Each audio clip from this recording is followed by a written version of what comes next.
Я вижу, что многие интересуются, и многие у меня спрашивали напрямую, рассказать про историю этих фотографий, а также историю этих видеофрагментов. И поэтому я сейчас хочу сделать такое сжатое видео и рассказать вам. Так вот, эти фотографии, а также эти короткие видеофрагменты были сделаны в 2004 году в ноябре, в середине ноября. Здесь мы видим на этих видеофрагментах и фотографиях видим Аслана Масхадова, Шамиля Басаева, а также Абдулхалима Садулаева. Их сегодня нет живых, они погибли, воюя против российских оккупантов. И я скажу вам, с чего это началось и к чему это пришло, вот эта встреча. Аслан Масхадов видел, что взятие заложников, там их было несколько раз, как мы знаем, я все сейчас перечислять не буду.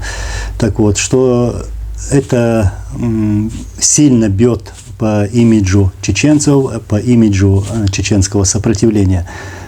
И мы все знаем, что лично сам Аслан Масхадов был против таких действий, он всегда призывал сопротивляться, воевать против военного российского оккупанта.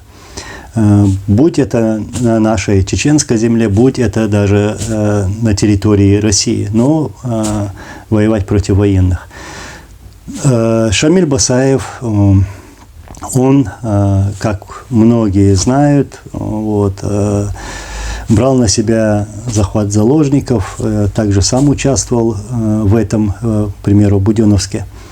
Сейчас все эти моменты я не буду рассказывать, почему, что там произошло, это все можно найти в интернете. Но идея Шамиля Басаева, например, была такая, он всегда говорил, что вот все должно быть око за око. Если они нас убивают, включая мирных, там, то с ними тоже так можно. В отместку. Он такие заявления стал делать и стал брать в заложники, к примеру, в Буденновске, хотя это было в той первой российско-чеченской войне. Он это сделал после того, как убили его близких людей, родственников. Российские оккупанты, их самолеты бомбили село Ведено, и вот одним ударом, ракетно-бомбовым ударом убили 12 его близких людей. И сразу после этого он уже в открытую, как бы так, направился в Буденновск со своим отрядом, чтобы захватить воинскую часть, чтобы ее там уничтожить. И там находилась воинская часть, откуда взлетали самолеты, вертолеты и наносили удары по Чеченской республике Ичкерия. Так вот, во время своего продвижения они были замечены, и им пришлось воевать в самом Буденновске, и были потери, и они решили войти в военный госпиталь, чтобы взять своих раненых, чтобы их там перевязали. И российские войска начали штурм этого здания и убили какое-то количество заложников. Так вот, но все равно, тем не менее, российская пропаганда об этом не говорила, что вот Шамиль Басаев шел там в Буденновск против вертолетной там части, против аэродрома воевать. Они это преподносили так, что Шамиль Басаев захватил роддом и так далее и тому подобное. Вы все это слышали. И, конечно же, обвиняло во всем этом наше руководство в то время, во время Первой российско-чеченской войны и во время Второй российско-чеченской войны, обвиняло, что вот чеченцы берут заложники там, мирных жителей и так далее и тому подобное. Я всегда был против этого, тем более Аслан Масхадов, мой отец, тоже много раз говорил даже вот такие слова, что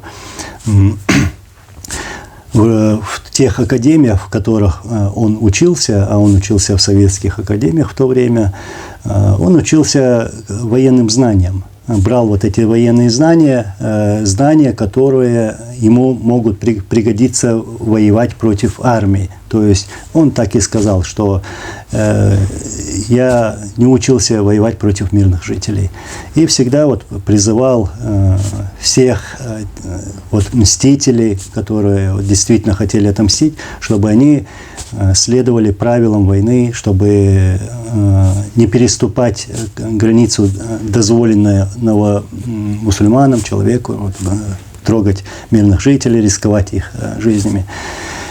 И, как вы знаете, во время взятия заложников, к примеру, в Беслане, детей, он выступил с такой идеей, что готов приехать в Беслан, чтобы помочь вызволить какое-то хотя бы количество заложников. А там в основном заложники были дети. Вот. И сам он был уже в пути, недалеко от Беслана. И он, заявляя это, делая такое заявление, сказал, что если российская сторона даст ему минимальные гарантии безопасности, то есть хотя бы дойти туда, до Беслана. Он прекрасно понимал, что захват заложников, тем более детей, это сильно ударит по чеченскому сопротивлению, по чеченскому народу и вообще в истории. Мы знаем, что такое российская пропаганда и как они все это преподносят. Вот. И вы знаете, что Шамиль Басаев взял ответственность на себя, хотя прямую ответственность в этом руководстве всей этой операции, можно сказать, были совсем другие люди. И там много спорных вопросов. Когда они зашли в школу, они взяли в заложники этих детей, взрослых, там, они поставили ультиматум остановить боевые действия в Чечне и так далее. И, как вы знаете, президент России Путин отдал приказ на штурм этой школы огнеметами «Шмель». Вот. И сожгли эту школу. Я сейчас не буду судить кого-то там, но я просто хочу подойти именно к этой встрече, про те фотографии, про те видеофрагменты, о которых я говорю. Аслан Масхадов позвал на встречу Шамиля Басаева. На этой встрече присутствовали также Абдулхалим Садулаев, наш вице-президент. Потом уже после убийства Масхадова он стал президентом. Так вот, на этой встрече Аслан Масхадов сказал Шамилю Басаеву: «Шамиль, даже если ты не брал заложники и берешь ответственность за захват заложников, или же если ты берешь заложников, все это идет нам во вред сегодня. И никаких результатов от этого нету, никаких плюсов нету. Сейчас российские войска, вот, тем более Путин, он убьет кого угодно, но не пойдет на переговоры. Даже убьет детей в школе, убьет даже в детском саду, в общем, так и сказал. И сказал Шамилю Басаеву: помнишь Буденновск? В Буденновске тебя штурмовали. Помнишь там события в Кизляре, да? Также был штурм, штурмовали градами, реактивными установками. Вот детей в школе Путин их убил. Вот. Таким способом, методом мы ничего не добьемся. И сказал, что вот мы, как мусульмане и как вообще люди, мы не имеем переступать границу нам дозволенного. То есть, если он бьет наших мирных жителей, мы не можем рисковать или убивать жизнями там мирных жителей того государства. И Абдулхалим Садулаев со стороны религии, он был человек религиозный, ну, религиозные были все, но он учился религии, знал религию очень хорошо. Он вот со стороны религии тоже сказал Шамилю Басаеву, что такое нам нельзя. И на этой встрече Шамиль Басаев дал свое слово, поклялся на Коране, что впредь больше совершать или брать на себя ответственность взятия заложников он не будет. Так и произошло, кстати. После этого ничего такого, алхамдулилла, хвала Всевышнему, не произошло. И цель этой встречи, вторая цель, была такая, что Масхадов хотел, чтобы Шамиль Басаев подчинился его приказу. А приказ был такой: приостановить боевые действия на такой определенный период и предъявить российской стороне мир. То есть мы, чеченцы, готовы заключить мир, мы готовы сесть за стол переговоров.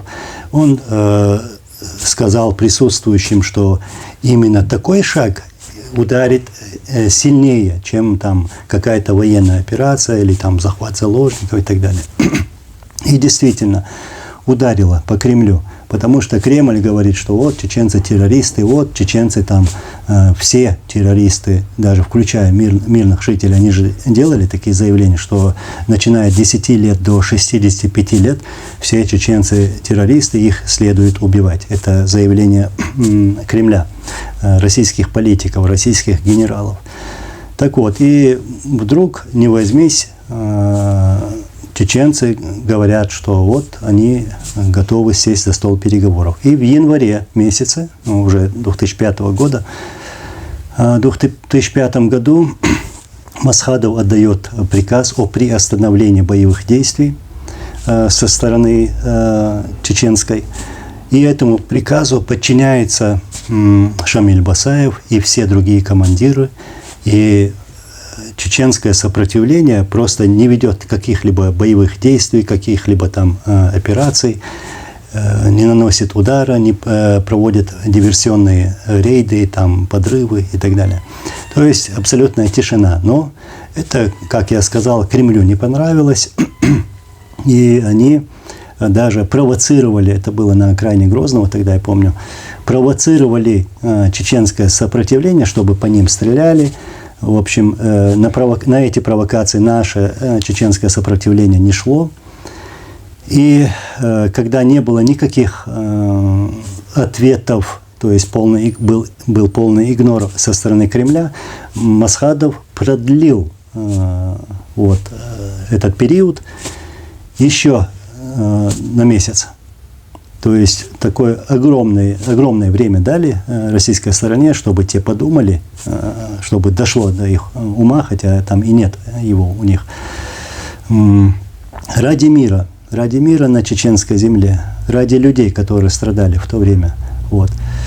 И российская сторона, как вы знаете, уже 8 марта убила этого человека, которого они называли террористом.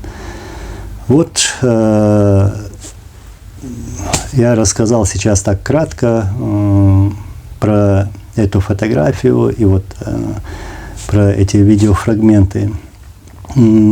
Эта встреча проходила в селе Толстоюрт.